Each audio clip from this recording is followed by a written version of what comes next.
Hey everybody, welcome to the PastorCast. Thanks for joining us. Got a great show for you tonight. This episode's going to be about Christianity and culture, which I think is an important topic. I'm excited to get started. Let's begin.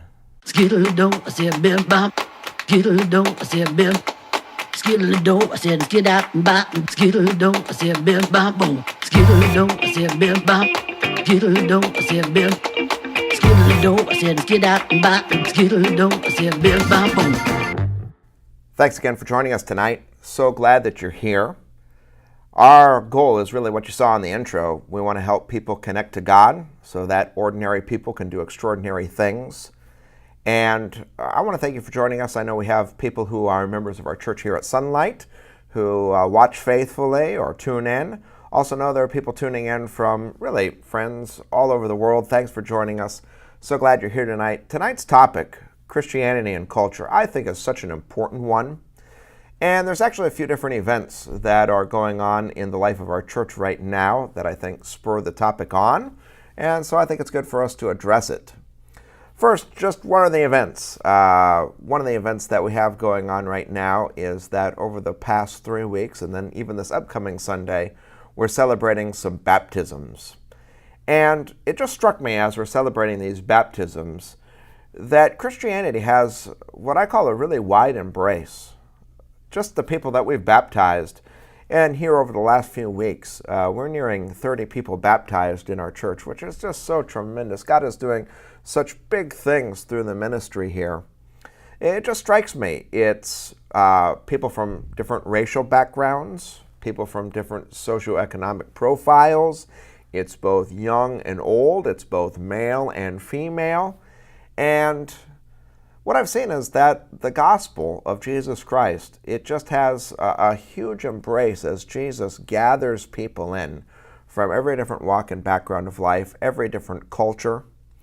And that's one of the things that I think is really remarkable about Christianity, that alone, among all the religions of the world, Christianity alone has an inclusive nature to it. I want to spend just a little bit of time talking about that some more.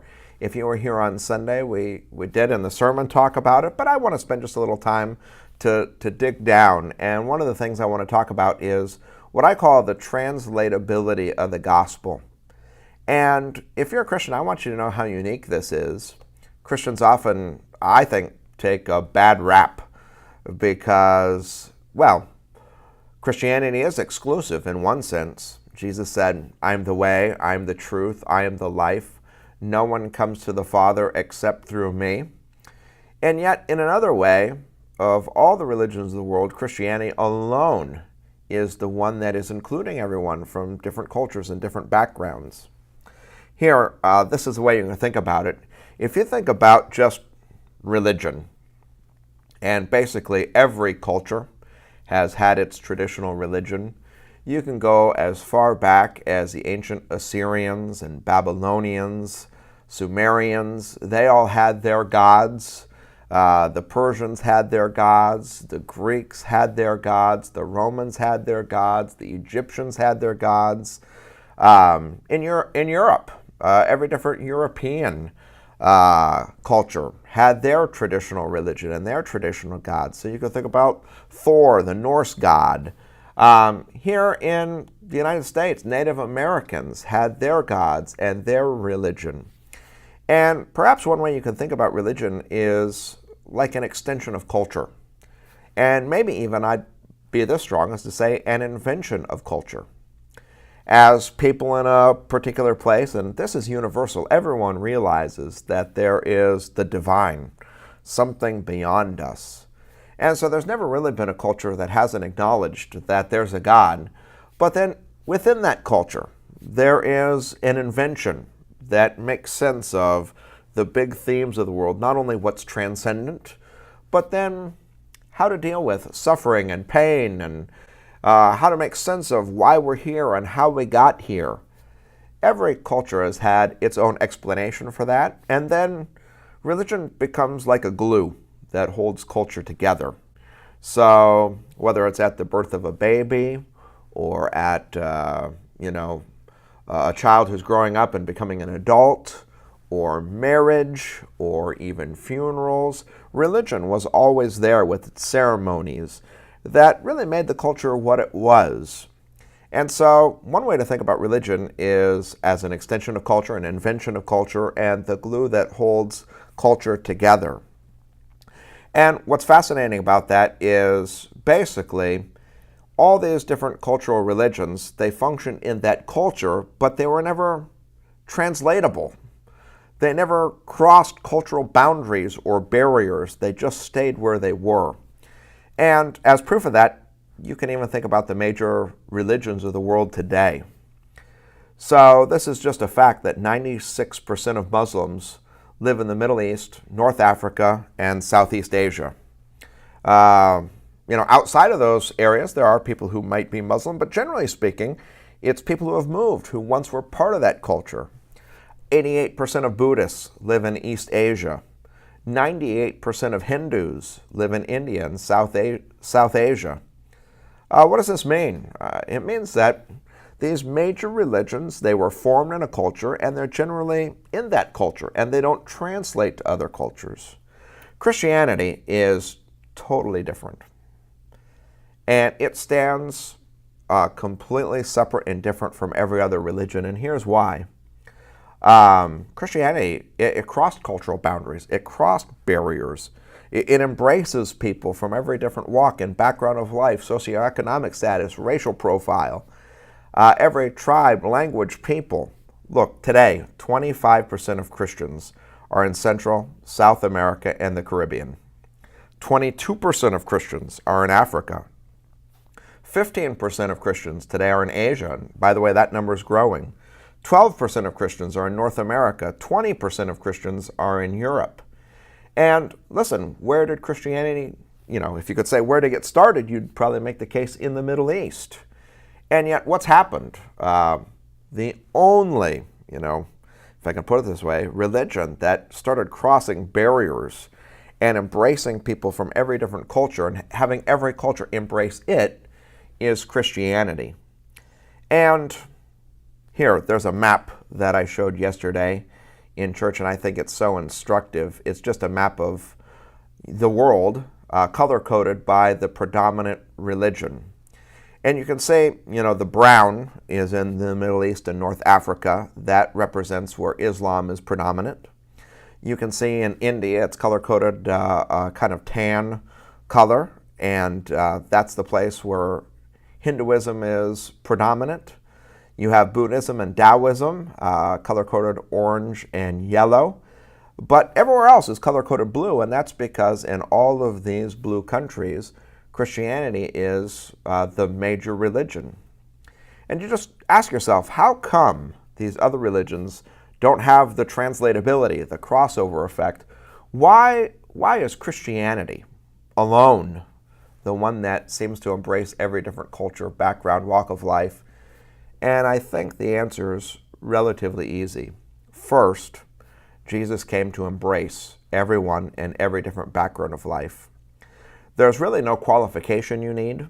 In almost every other religion, you've got to clean yourself up and it's by works. You've got to do something. Christianity, you don't have to do anything. You don't have to bring anything. You just bring your broken self to the foot of the cross of Jesus. And you find in Christianity, though on the one hand, Jesus is exclusive. He says, I'm the way, the truth, the life. No one comes to the Father except through me. You find that Jesus embraces everyone. And look, you can be Brazilian and be a Brazilian Christian. You can be Chinese and be a Chinese Christian. You can be Indian and be an Indian Christian. You can be Canadian and be a Canadian Christian. You can be German and be a German Christian. You can be, American and be an American Christian. And the music may be different. The dress may be different. The style of the worship service may have its differences. But, here's the thing. You don't have to become Middle Eastern to become a Christian. You don't have to sing European songs to become a Christian. You don't have to dress like a particular culture or speak a particular language No matter what your language is, no matter what your dress is, no matter what your songs are, Jesus embraces that. And I think that's so unique. And as we celebrated the baptisms, it just strikes me again. Christianity stands alone in the sense that it embraces people from every different walk, background, racial profile, every different language, and I think it has a very unique relationship to culture that way. Okay, but while we're talking about Christianity and culture, there's another topic, and this topic, in my mind, also is brought up by an event that's happening here.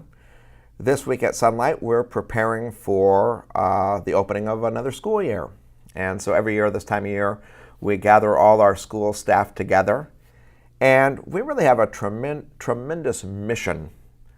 And as we gathered together and we had our opening breakfast and brunch, and we gathered together for prayer and to get oriented to the school year, one of the things we talked about was how when people come here, and the majority of people who come to our school, though we're a Christian school, most of them don't have a church background. Most of them are not connected to God yet.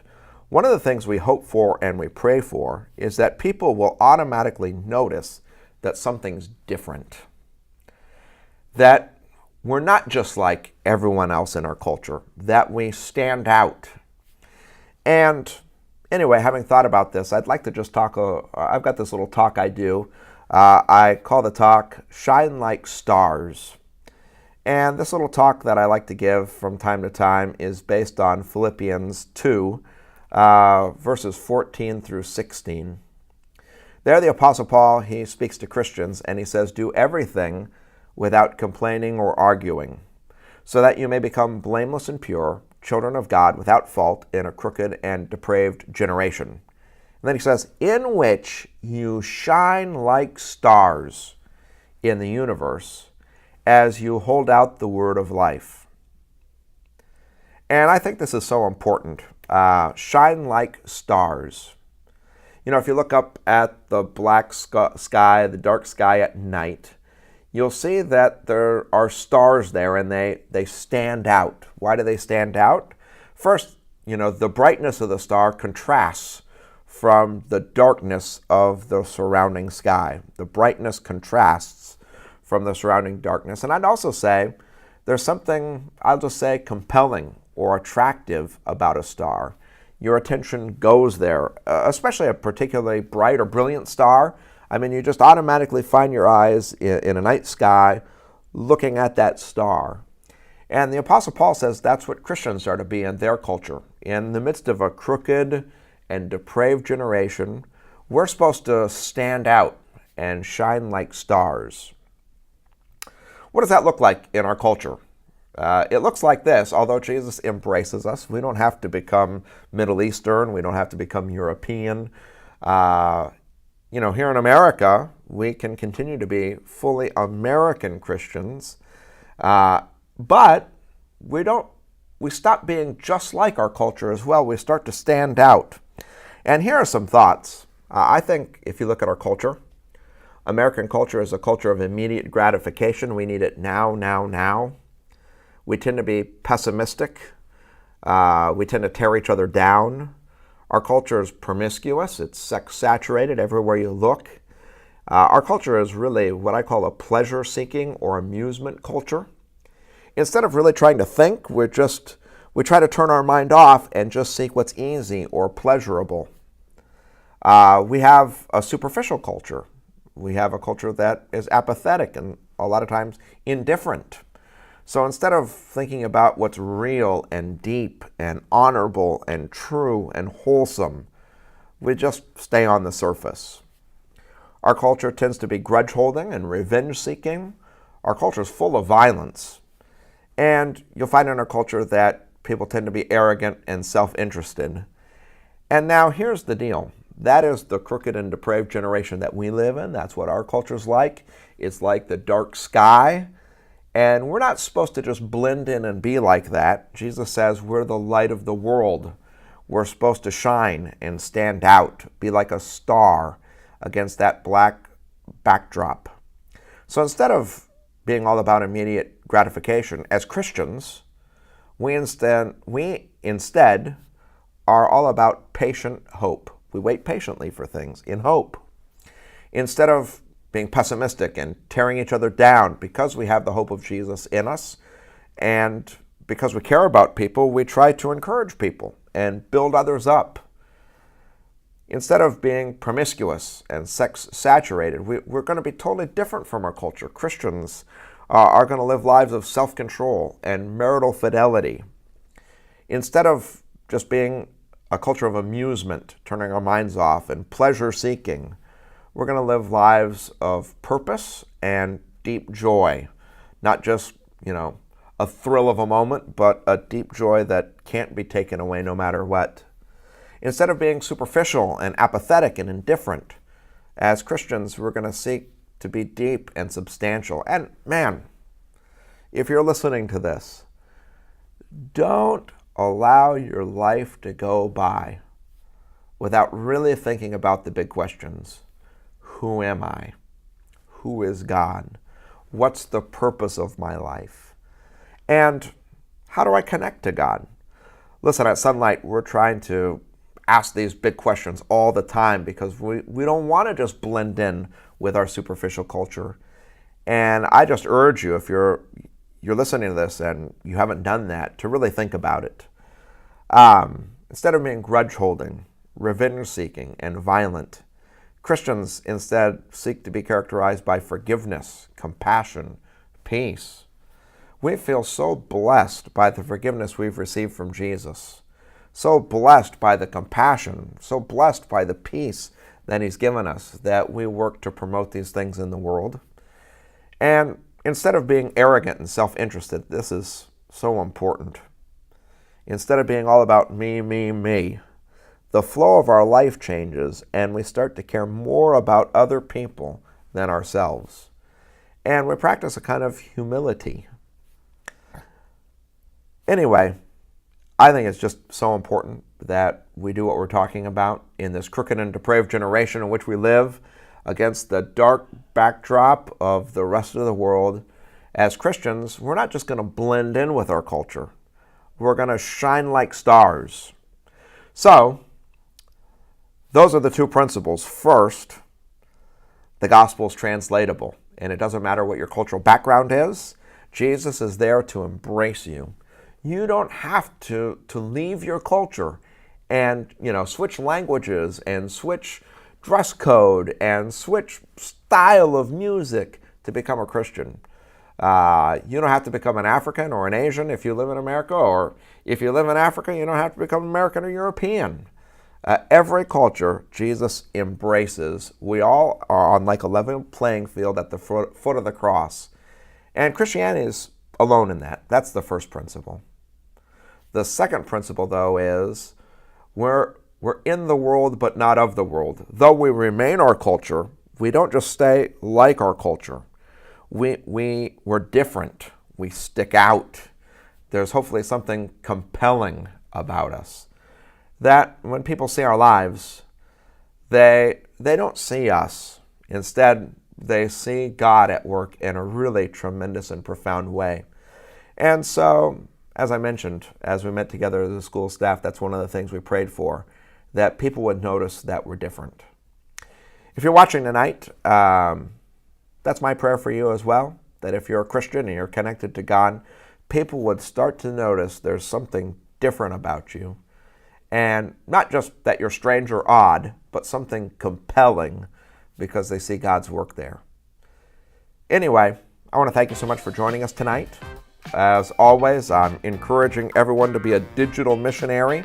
So like the video, share it, add a comment. What do you think about tonight? What do you think about these two principles, Christianity and culture, both the embrace and then the way in which as Christians we stand out and contrast? Share your comments. That'd be great. I'd love to hear from you. And anyway, thanks again for joining us, and have a good night. We'll see you next week.